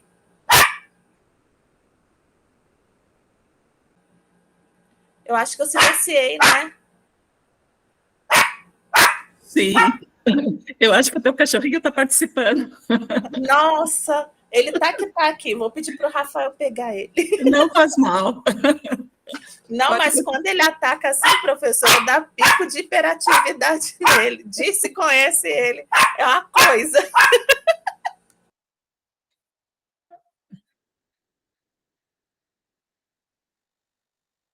Então, quando a gente tem esse conceito de entender, né, pela Secretaria de Educação de Serra, ela fez uma live, agregou no YouTube, está lá disponível, né?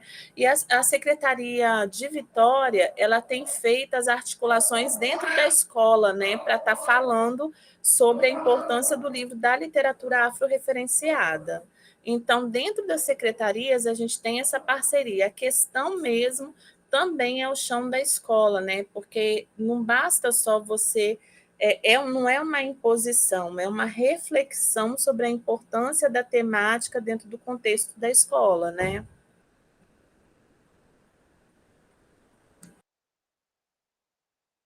Obrigada, Guinter e Geisa. Agora eu abro também, né, aqui o diálogo com os colegas. Eu vi que antes o Júlio já tinha aberto a câmera, né? Professor Júlio, sim. Querem fazer uma questão? Eu vou colocar o Júlio aqui também, para, né, assim, pode colocar. Na verdade, não é uma questão, na verdade, é um agradecimento aí a Geisa e ao Guinter por compartilharem as histórias deles, porque isso é muito importante, eu acho que para o grupo, para mim, para a minha pessoa também, compartilhar a vivência deles, esse trabalho deles, e um aprendizado também que a gente vai alcançando em torno dessas temáticas que eles estão trabalhando, que não são temáticas que eu tenha nem lido muito sobre elas. Confesso aí a Geisa, apesar de capixaba, não conhecia quase nada disso daí de queimados. Conhecia, assim, muito superficialmente, né? Mas alguns desses detalhes aí eu não sabia, e eu quero incentivá-los a continuar. O Guinter, como pastor aí, é uma missão, eu fico pensando, é uma diaconia que traz uma série de perguntas nesse processo diaconal, né? Até que ponto eu estou ajudando ou sendo explorado? Você sempre ficou com, às vezes, um pé atrás, né? Mas aí incentivar, agradecer e desejar muito sucesso aí para vocês nessa jornada, nessa caminhada, mas colocar esse ponto aí. Não dá nem para fazer muita pergunta, porque eu acho que eles foram bem sucintos, mas bem claros e objetivos. Acho que atendeu bem a gente aí. Sim. Parabéns. Obrigada, professor Júlio. Talvez também queria perguntar, né, talvez seja importante também colocar aqui Guinter e Geisa, onde que a gente pode adquirir os livros de vocês, né? Porque a gente tem netos, né, e netas, né, e filhos e filhas, e também estudantes e estudantes, né, para poder passar adiante também esse conhecimento. Vamos lá. O meu, né, a Insurreição, numa pequena compra, com nós mesmos, autores, foi um produto mesmo que nós bancamos, né, articulamos, para estar tendo, né, esse produto, socializando e demais. Então, é entrar em contato comigo mesmo. E para as escolas, né, eu tenho uma parceria com um vendedor que pela questão do CNPJ, né, do orçamento, a transparência que o gestor tem que ter, faz esse link com ele, né? Então, a gente está movendo, porque no Brasil a publicação é algo muito caro, né? E, nossa, a exorbitância que sai um livro de literatura infantil e infanto-juvenil supera o valor do acadêmico, né? Então, assim, é como um ato mesmo de resistência, né, de produção, dessa história não ficar no silenciamento, e aí a gente vai levando, né? Então, com a Geisa e também com o Guinter, né, vocês podem solicitar pelo nosso WhatsApp, né, vamos dizer assim. E quem também depois vai nos ouvir, né, pode entrar em contato, né, vocês estão também nas redes, né, para conseguir também a compra do livro, né. O Guinter, você também quer colocar alguma coisa sobre a compra do teu livro? Depois eu passo para a Maria Lina. Sim. Então, o meu livro pode ser encontrado, né, na editora Apris, né? Buscar lá no site dela, da editora Apris. também, como é um livro que, como a gente disse, tem os seus custos, a gente precisou investir para que ele chegasse, porque eu, quando terminei a dissertação, eu fiquei pensando assim, e agora? Essa dissertação vai ficar lá na biblioteca da Universidade Federal de Santa Catarina e como fazer chegar aonde eu gostaria que ele chegasse, que seria nas comunidades, com as pessoas que não vão buscar nos sites das bibliotecas acadêmicas, e principalmente também para aqueles que foram os que escreveram junto comigo, né? As pessoas haitianas. Então, por isso que eu resolvi publicá-lo. Então, você consegue também comprar pela Amazon, está na Amazon, você consegue comprar. E se diretamente comigo, daí é só entrar em contato, né, pelo WhatsApp, nesse grupo. Você pode deixar aqui na Faculdade Unida, quando você vem a Vitória, né, Guinter? Também, eu agora preciso também, né, ver a questão do livro, porque eu tinha alguns exemplares na Cordes, aqui de Colatina, e infelizmente ela sofreu uma catástrofe, né, teve um incêndio, e eu ainda não sei, porque eu não fui lá ver se alguns exemplares que estavam ali à venda, se eles também não foram consumidos pelas chamas. Coisinhas assim que acontecem na vida. Mas estamos aí. Mas sim, pode ser também na Unidos, posso deixar alguns exemplares, com certeza. Isso. Então, obrigada, né? E agora nós temos a Maria Lina aqui para também fazer uma pergunta. Maria Lina? Sim, boa tarde para todo mundo e parabenizar os professores e o pastor também por esse trabalho tão maravilhoso e eu tenho a certeza que foi árduo também essa construção, né? Tão desafiador. Então, parabenizar vocês e agradecer por esse momento também tão rico. E eu queria perguntar direto para o pastor, como que, considerando que a igreja é um dos espaços sociais da educação não formal, se o livro foi ou será também divulgado na igreja e nos momentos nas várias atividades que eu reconheço como todas são de educação no espaço da igreja, né? Desde as EBDs, que nós chamamos de EBDs, a escola bíblica, os grupos de mulheres, dos homens, né? Enfim, eu sou batista, na igreja batista tem dos homens, os idosos, enfim, todas as fases. E também o pessoal da música, né? Enfim, tudo que acontece na igreja como educação cristã, eu reconheço como educação cristã. Se isso foi ou será, é uma pergunta. E a outra, fica bem claro na fala, né, do haitiano, dessa solidariedade entre eles. Uhum. Aparece um pouquinho de nós brasileiros lá no finalzinho, então essa rede, entre aspas, né, entre eles, entre nós, ainda nem tanto, né? Então, considerando isso, e as igrejas tradicionais, mas não só elas, né? Mas você pensa em divulgar, em socializar, porque a professora Geisa é um outro espaço e ela já está fazendo isso, tem buscado fazer educação na universidade, né? Que o Educacerra parece que tem uma parceria com a UFS, então acho que tem esse projeto, eu acho. Mas se não, é preciso também chegar à universidade, e não só lá, mas em todos os espaços, né, de formação, de educação. Mas, assim, no nosso meio, vamos chamar assim, das comunidades de fé, há uma intencionalidade de divulgar isso com a associação de pastores, as convenções, enfim, os nomes que vários, né, que cada uma dessas denominações tem, ou fica... Porque se ficar só na diaconia ainda da igreja, que já tem esse entendimento, mas é para além dela, né, da igreja luterana. Porque a aceitação e o envolvimento, essa rede, precisa realmente ser mais fortalecida e mais ampliada, né. O que que você pensa sobre isso? Como eu sei que é desafiador, né.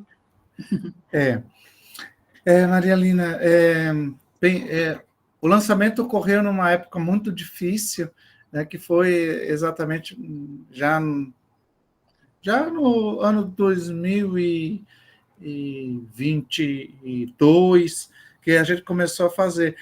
Eu fiz algumas lives. No ano passado, já fiz uma interação lá nas faculdades Este. Aqui em Colatina, a gente fez um lançamento na Faculdade de Castelo Branco, um momento ali de encontro com vários autores e autoras. Também, aí foi mais no âmbito da nossa igreja, a Igreja Evangélica de Confissão Luterana, no Brasil. Eu apresentei numa comunidade, também na Assembleia. A Claudete estava lá, né, Claudete? Sim. Eu também fiz a Helena também. A Helena também. Uhum. Então, é isso, a Helena também estava lá, nós fizemos o lançamento, mas sempre é um desafio, porque é um livro que trata de um assunto que não é um assunto muito interessante para as comunidades em si. Consegui fazer também um lançamento junto à comunidade pesquisada, lá com a comunidade onde eu era pastor, e isso foi bem, bem interessante.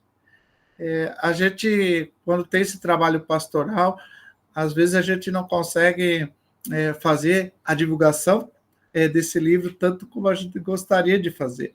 Mas aqui nas comunidades, aqui no Sínodo, que é como se chama essa região aqui no Espírito Santo, a gente fez esse lançamento. Agora, eu ainda não tinha pensado, por exemplo, e não tive nem a oportunidade, mas agora a gente tem aqui, né, a Unidas, e talvez, agora que vocês conhecem, talvez a gente poderia, se é algo interessante, fazer em outros espaços. Sim, tentar sim. isso, conversar sobre isso. Acho que sempre é interessante. Porque eu acho, sabe, só para... Desculpa interromper, né? Mas eu acho importante, por exemplo, mostrar que esse processo migratório nunca terminou. Ele continua, ele é constante, né? E a gente perceber quem está nesse processo migratório. Como você colocou, né, Guinter, está cada vez enegrecendo mais, e são os pobres, né? Pardos, né? Também são os povos indígenas. Então, quem está no processo migratório, e ao mesmo tempo lembrar que as nossas próprias comunidades, vamos dizer assim, vou colocar entre aspas, embranquecidas, né? Também, a maioria são migrantes, né?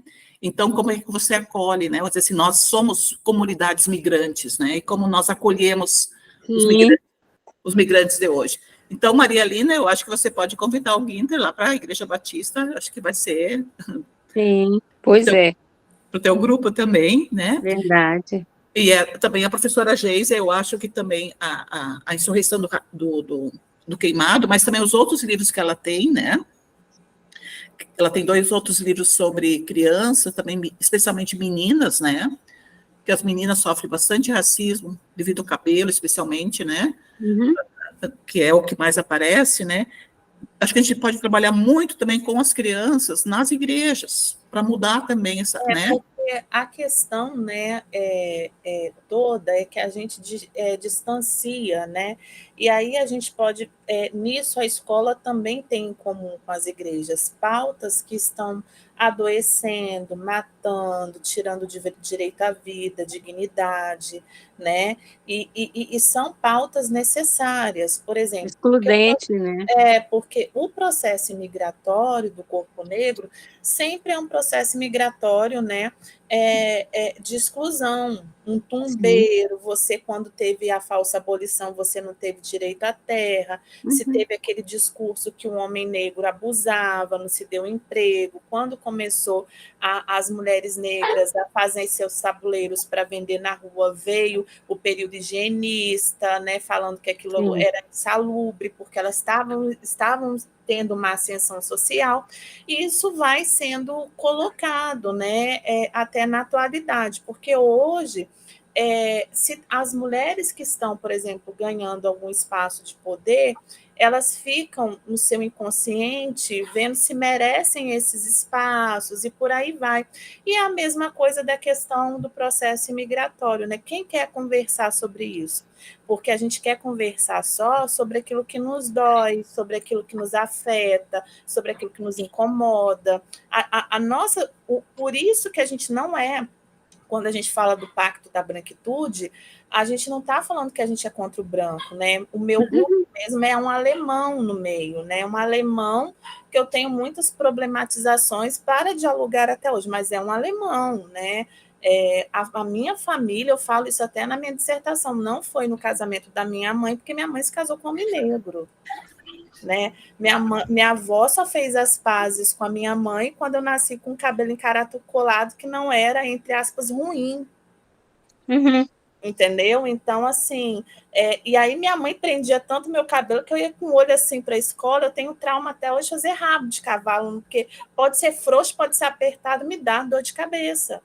Então, quando a gente fala do discurso da branquitude, não é que a gente é contra os brancos, pelo contrário, porque as pessoas brancas, elas têm o dever social de abrir portas nas quais a gente não consegue passar. Por exemplo, espaços para falar, eventos, né? E aí cotas, porque a gente não, até 1800 e bolinha, o corpo negro não podia frequentar a escola. Então, a gente está falando num processo, né, que é necessário a gente se reeducar e repensar sobre. Né? Isso. Porque até agora, o que são os presépios? Né? A gente vê um Jesus branco, uma Maria do olho azul. Então, a gente está falando também nesses processos conscientes e inconscientes que afetam a sociedade. Então, a igreja também ela é uma instituição, ela está na sociedade, precisa debater essas pautas, porque todo o discurso de ódio que nos mata, a gente precisa conversar sobre. Né? Então, eu acho que é um repensar também sobre a instituição igreja, escola e de demais espaços sociais, né?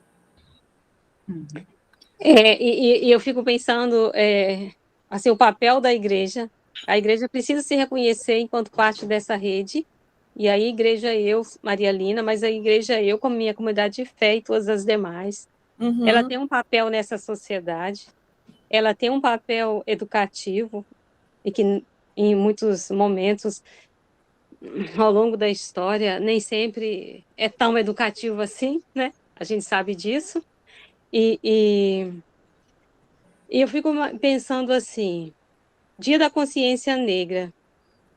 Dia da Consciência Negra, eu só me reconheço, quer dizer, essa consciência de negritude não faz tanto tempo.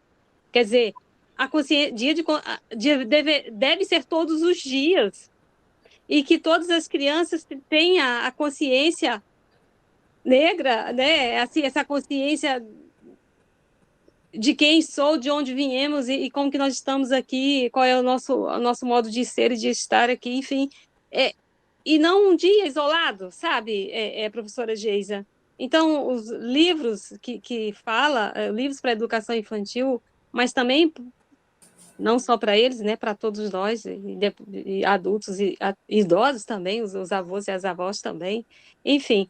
Então, que esse dia, eu sonho que não seja um dia para falar disso, o dia da consciência negra, mas que todos os dias seja o dia de consciência, sabe? De despertar dessa consciência. Sim, aí. A gente não pode falar só no dia 20, né? Dia 20 não. tem que ser um marco, né? Mas a gente não enegrece só no dia 20, né? Então, sim. E aí também fica o meu grande incômodo, né? Porque tem escola que só enegrece no novembro, né? Então, assim, a gente tem que pensar muito sobre, né? Tem muito ainda que aprender sobre os processos.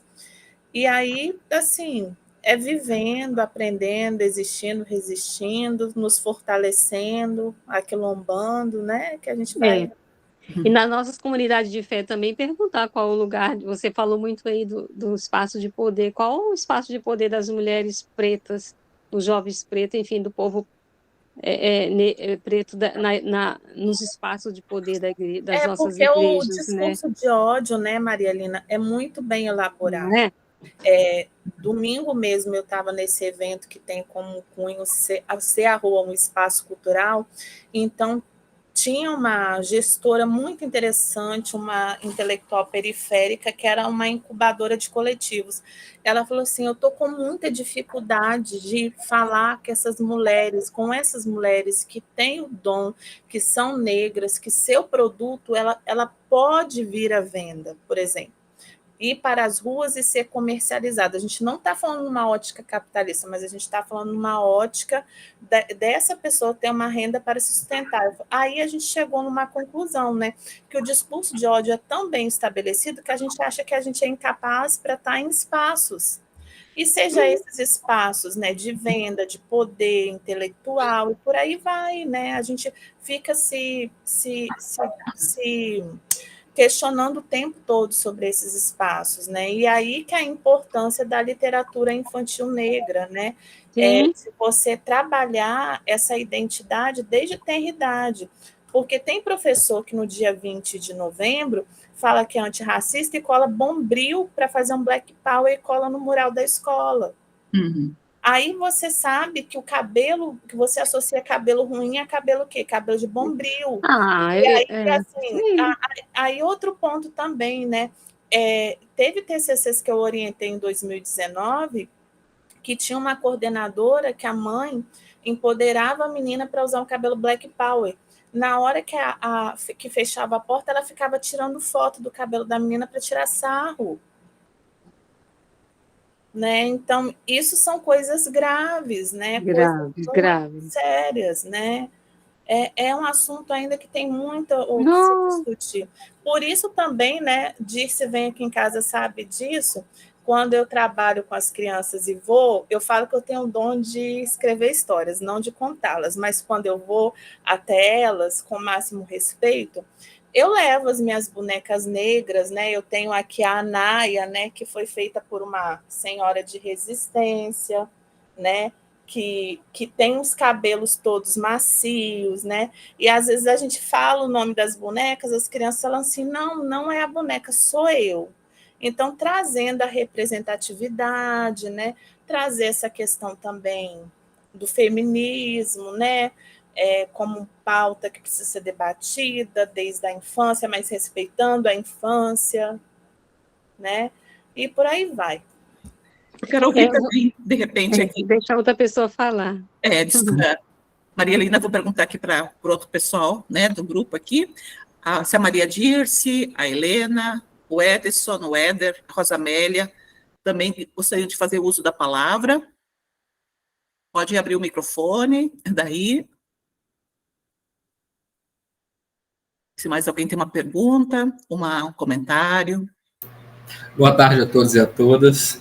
Só reforçando aí, né, antes parabenizando pela apresentação de vocês. E o que a Geisa disse, eu posso dizer na prática, né, o que acontece há 16 anos aqui na rede estadual do Rio de Janeiro. A lei 10.639, 639, né? Ela sai lembrada realmente no final do ano, em novembro, onde produz-se um trabalho rapidamente para tirar algumas fotos e espalhar como produziu algo, né? Trabalhou-se algo durante todo o ano letivo. Infelizmente, essa é a pura realidade. Obrigada, Edson. Éder, você gostaria também de dizer uma palavra?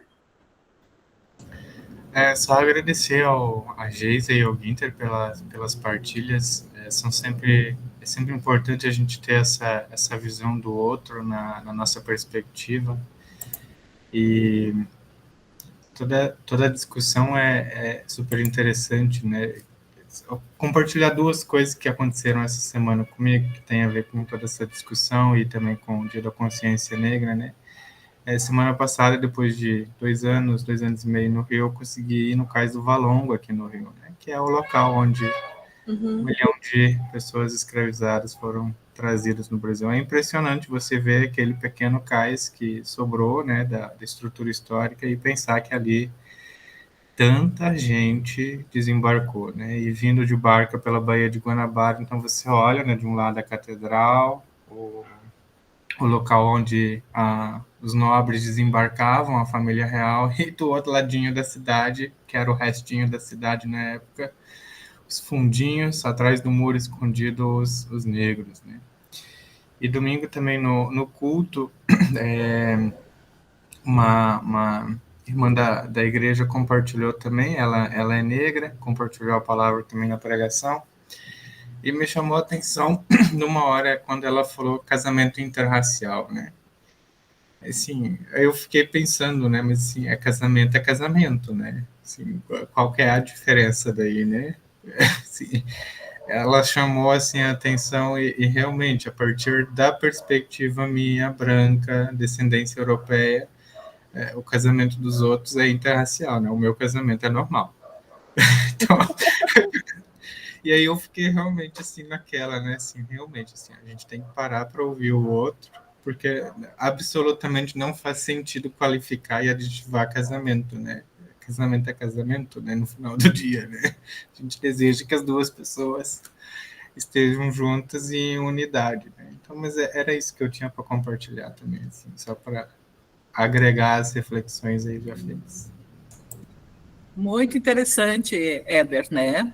Como tem aspectos, né? Que bom que a gente vai pensando, puxa vida, como eu sou racista e não me dou conta, né? Justamente, casamento interracial tem a ver com a questão do branqueamento da população brasileira, tem toda uma história atrás disso, né?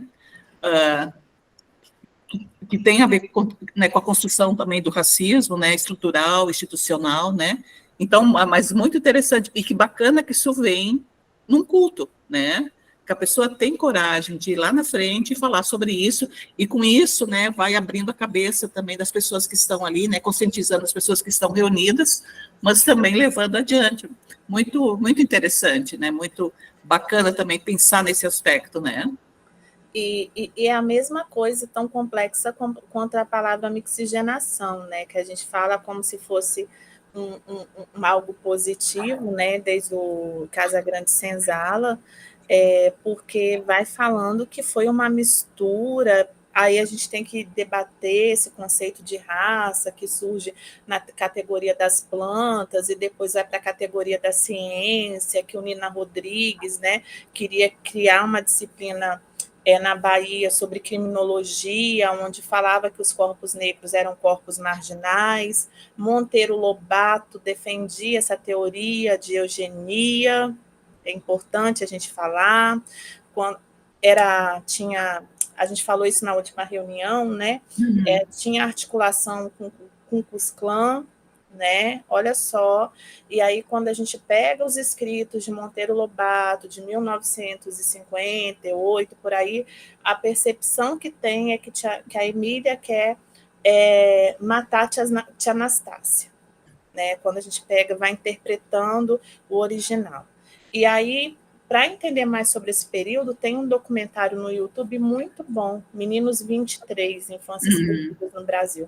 Você chora, porque é um senhor de 83 anos que vem falando desse sequestro de uma família rica do Rio, que levou eles para a fazenda, 50 crianças para dar educação, só que escravizou essas crianças, tiraram o nome e chamavam elas de números. Quanto mais forte, mais próximo era o número, né? 1, 2, 3, até chegar nos 50. E o 23, um senhor de 83 anos, conta toda essa dor. Ele chora. É muito doído. Seu Aloísio, eu não esqueço o nome dele. Seu Aloísio conta essa história. Rosamélia, Helena, Maria Dirce, vocês gostariam também de estar participando? Eu gostaria de colocar... Pode abrir tua câmera, Maria? Vou abrir aqui, me compliquei. Eu gostaria de colocar a importância do grupo de pesquisa, como nós fizemos o comunicado, né, na jornada da ciência das religiões. O grupo de pesquisa ele tem importância porque, olha só, como que enriquece? Acaba que a gente se dedica tanto à pesquisa da gente que não, a gente só vê o que está em torno, mas a gente precisa de todos esses olhares para agregar, para a gente até desenvolver a escuta. Quanta coisa que a gente ouve equivocadamente que a gente vai agregando. Então, parabéns. É assim, muito bom participar e obter esses novos conhecimentos para estar agregando na pesquisa da gente. Eu quero colocar, assim, né, parabenizar os dois. Né, a Geisa conheço assim, bastante, conheço até o Floquinho. E tudo que ela fala, ela realmente vivencia, né, é uma vivência dela, não é um discurso, não é tipo assim, é uma oratória, não. É de viver mesmo, nós sempre tivemos esses embates, né, nas faculdades, por onde a gente passou, e tentando falar dessa equidade, né, para os nossos alunos de pedagogia, de letras, de administração, de pós-graduação. E essa pesquisa dos haitianos foi muito interessante, né, meu filho mora no Sul, e eu gostaria muito de falar a respeito da ignorância, né, a ignorância, ela cria um abismo muito grande. Então, eu estou falando a respeito do município onde eu resido, né, município da Serra, que é um município que pouco conhece a sua história, né, onde tivemos um diretor de turismo que queria mudar a história, porque ele falou para mim que a história era muito melancólica. Né, e aí foi quando deu uma briga, então por isso que eu não fiquei lá por tanto tempo, né, como eu gostaria. E nós vemos muito essa discriminação, não só com relação ao preto em si, mas a classe artística, né, a tudo que engloba uma cultura. E tudo nasce da cultura, porque cultura vem de culto, de cultivar, de cultivo, né, aquilo que eu cultuo todos os dias. Então, existe ainda um embarreiramento muito grande, uma resistência muito grande a tudo que é cultural. E é como se isso fosse quebrar, né? Porque realmente quebra os paradigmas já formados há muito tempo, mas as pessoas elas teimam em continuar naquilo que elas já conhecem, em uma resistência muito grande ao novo, né? A um novo não tão novo assim. Então, essa ignorância, a começar pelos professores, estou falando como professora da rede, de não conhecer a própria história, né? Então, eu sempre trabalhei esse assunto, né, do Chico Prego, da insurreição do queimado, que os próprios professores às vezes falam queimados, não morreu ninguém queimado lá, né? Então, era a minha briga dentro da cultura, para colocar em letras garrafais, né? E essa ignorância do ignorar a história promove esse abismo. Então, eu acredito que ainda há tempo, que bom, né, que bom que chegou esse livro, que bom que chegou esse debate, que bom que chegou essa palavra, né, chegou em boa hora. E que isso se perpetue, né, para os nossos netos. Eu falo muito isso na minha família, para os meus netos, como contadora de histórias também. Obrigada, Dirce. Agora, a Helena, né? Eu só estou, assim, encantada. Eu não sei o que falar, porque a gente percebe quanta coisa, quanta história que é negada ao povo, quanta história que o povo não sabe, que se soubesse, talvez, procedesse diferente. E aí eu acho que a Geisa é uma corajosa. Ontem à noite, na hora das orações, das coisas, eu pensei muito nela, porque é ousadia isso, é ousadia, sabe? É quebrar um gelo, é invadir um mundo que sempre foi negado. É uma verdade que sempre foi negada, entrar nela. E isso é fantástico. Aí eu preciso de um tempo para absorver isso, para sentir isso, para olhar da janela e ver o mundo real, sabe? E o Guinter também, essa história dos haitianos, como é? A gente não sabe como é difícil viver de pátria em pátria sem pátria. Isso é muito difícil. E descapitalizado, né? Sem capital para iniciar uma vida, mesmo que tenha diploma, que tenha um monte de coisas, mas não tem por onde começar, não tem um chão para pisar. Então, eu queria parabenizar a Geisa e o Günther. Que fantástico, parabéns. Vocês fizeram, assim, mexeram muito comigo. Aí eu preciso de passar o resto da semana sempre pesquisando uma coisinha e outra, que eu vi aí, que eu quero rever, que eu preciso ver, que eu posso falar com as pessoas ao meu redor e tratar desses assuntos. E agradecer também, muito obrigada, porque vocês estão nos servindo de pratos que não fazem parte do nosso cardápio. Muito obrigada.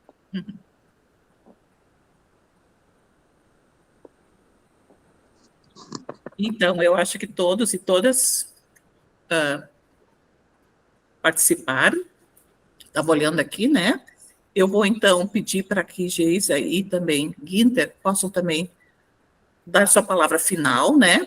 E daí, depois ainda eu queria, assim, pensar para o ano que vem, né? Dar uma tarefa para nós, para o tempo também das férias, um trabalho que a gente tinha assumido a partir do livro de Conceição Evaristo, e também que Geisa começou hoje, já contando, né? Iniciando a sua escrevivência, que eu acho bem importante, que a gente pense também nisso, né, como um trabalho também para as férias. E talvez depois nós possamos abrir todas as nossas câmeras e fazer uma foto, né, porque a gente está finalizando o nosso ano. Eu quero agradecer também a participação de todas e de todos, né, ano de 2023 é o nosso último encontro nesse ano, mas a gente vai se encontrar no ano que vem, início de março, novamente. Então, a palavra final agora, vamos começar com a Geisa e depois, então, com o Günther. Só mesmo agradecer, né? Eu acho que o trabalho só dá significado quando a gente tem pessoas com ouvidos abertos e atentos, né? Quando eu escrevo, né, eu penso seriamente em mudar a realidade de crianças, né, de infâncias negras, né, meninos e meninas negras, né? Eu acho que é isso que eu quero alcançar. A trajetória não é fácil, porém tem momentos de muitas felicidades, né? E uma dessas é quando essas crianças vêm até a mim com afeto, né? Algumas perguntam assim: você já conhecia? Não, é afeto, né? Eu acho que ela se reconhece na minha obra e aí esse encontro se dá. E a partir, né, dessas escritas, né, a partir desses momentos, eu acho que o meu desejo, ontem foi dia 20 de novembro, né, Dia da Consciência Negra, é que a gente tenha uma sociedade justa, igualitária. A gente não pode promover isso sem um debate racial, né? E aí o debate racial foi aquilo que eu falei no início, né?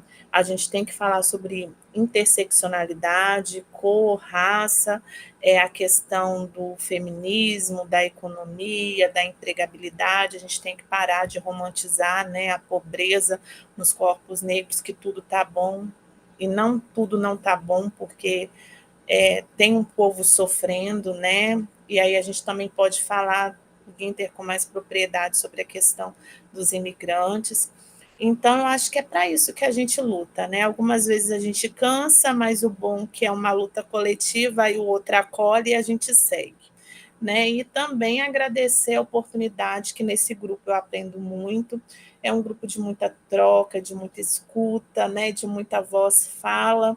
E eu acho que também o movimento negro, ele coloca a narrativa, né, da gente se posicionar como no lugar da escuta, né, de aprendente, de um eterno aprendente. E é muito bom estar nesse movimento, é muito bom estar vivendo esse tempo, que apesar de muitas amarguras, também teve muitos avanços, né? Eu sou uma eterna esperançosa, acredito na educação como potencial e vamos seguindo juntos. Muito obrigado a todos, a todas, né? Com muito afeto.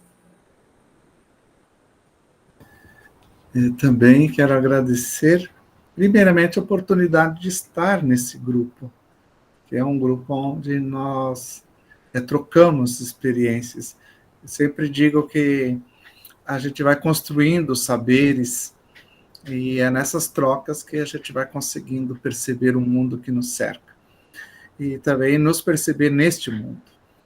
E a pesquisa com os haitianos foi interessante porque, primeiramente, eu fui encontrar os haitianos e depois de conviver com eles é que nós decidimos pesquisar. Eu digo nós porque a sociedade estava desconhecendo todos os motivos e quem são esses haitianos que estavam chegando. Uhum. E é nessa busca que eu fui pesquisar, porque eu estava trabalhando com eles e queria entendê-los, para que eu pudesse estar com eles, construindo possibilidades para que eles fossem realmente pessoas que fossem vistas como seres humanos, que estavam ali em busca de oportunidade, que eles tinham o direito de viver a sua cidadania plena. Então, foi um processo até que eu fui fazer a pesquisa e fui fazer os estudos, e o livro é esse resultado, é a devolução de tudo aquilo que foi vivido, experimentado. No total, foram 6 anos junto com eles, foram anos especiais e importantíssimos para conhecê-los, e é uma forma de agradecê-los esse livro. E também dizer assim, essa ideia, né, da consciência negra, nós precisamos, como igrejas, como faculdades, como escola, colocar a negritude todos os dias. Esse é o desafio. Mas a gente precisa fazer isso, e bom que há a oportunidade, pelo menos no mês de novembro, a gente discutir isso. Porque até então, até lá pelos anos 2000, isso nem era permitido para a população negra. Agora, nós temos essa possibilidade, pelo menos no mês de novembro, dizer que a questão da negritude, a luta antirracista, ela deve ser além do mês de novembro. Ela precisa estar constante no nosso dia a dia, no nosso afazer, no âmbito da igreja, no âmbito da escola, nos âmbitos de formação, principalmente nos âmbitos da universidade.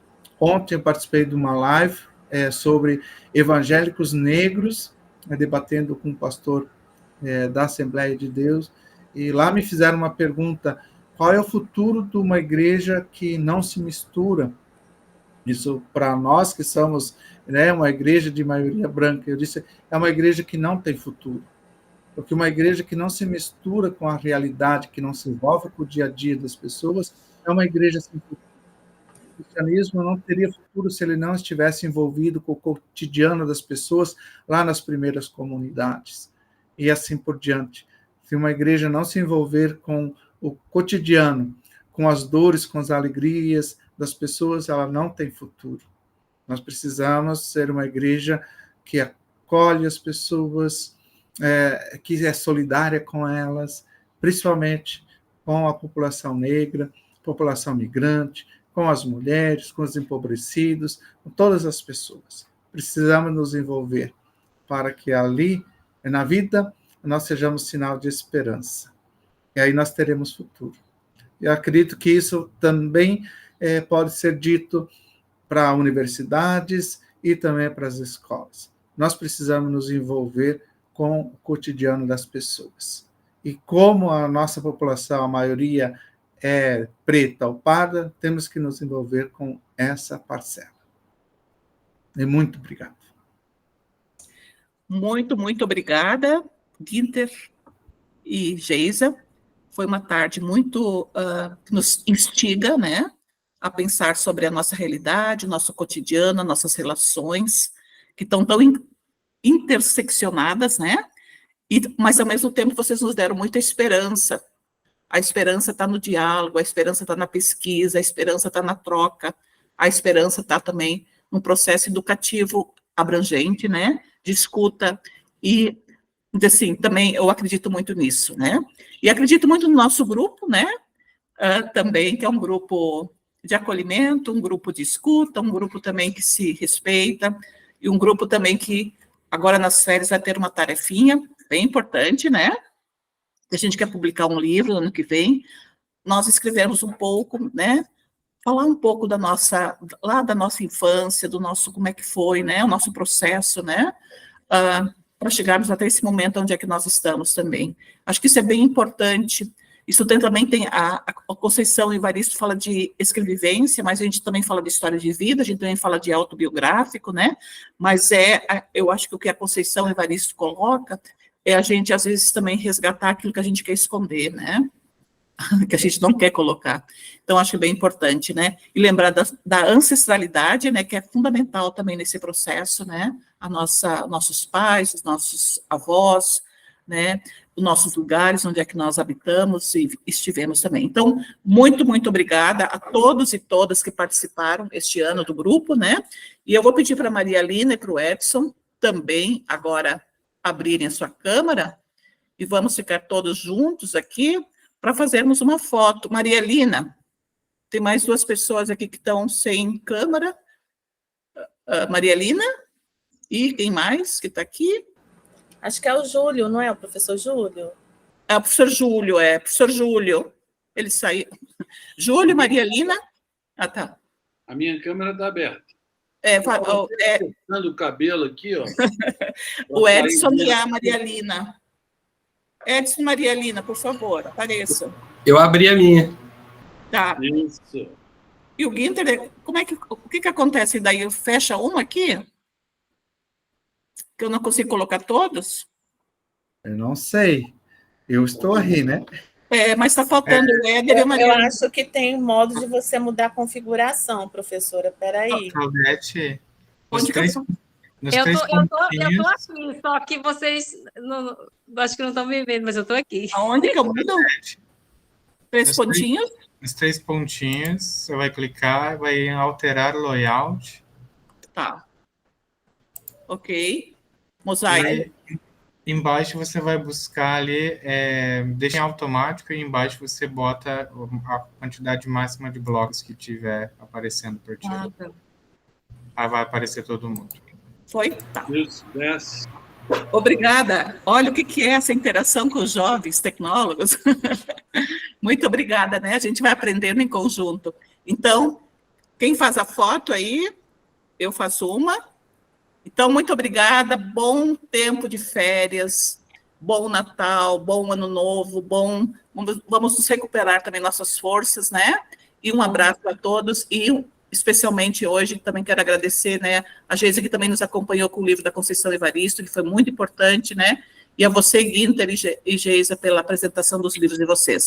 E assim, um incentivo também para nós, né, publicarmos, né, e também apresentarmos as nossas pesquisas. Um abraço para todos e todas. Muito obrigado, um abraço. Tchau, gente. Feliz Natal para todo mundo aí. Feliz Natal. Feliz Natal. Tudo de bom. Beijo no coração de todo mundo. Feliz Natal.